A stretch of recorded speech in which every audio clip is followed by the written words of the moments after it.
US crude posted its biggest drop since the 1991 Gulf War on Friday, as worries over the downturn of fuel demand worldwide outweighed discussions between the Organization of Petroleum Exporting Countries, or OPEC, and Texas's energy regulator. US futures fell 11%, raising weekly loss to 29%, the highest in nearly 3 decades, while international benchmark Brent crude futures slipped 20%.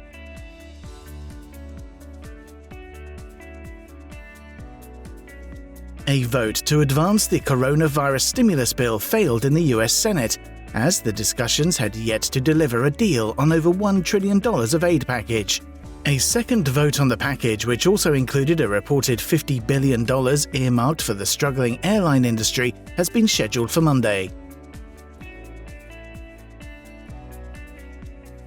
All 3 key US stock indexes recovered strongly from Monday's severe sell-off, with the Dow advancing to its highest one-day percentage rise since 1933 on Tuesday, after US lawmakers said they were near closing an agreement for an economic support package in response to the coronavirus pandemic.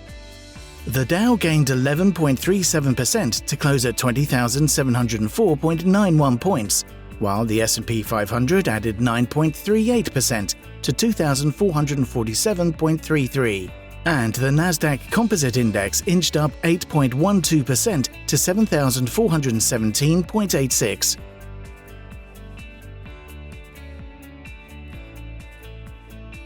The US Senate has reached an agreement on Wednesday regarding the conditions of a $2 trillion spending bill that would help rescue the economy from the coronavirus pandemic.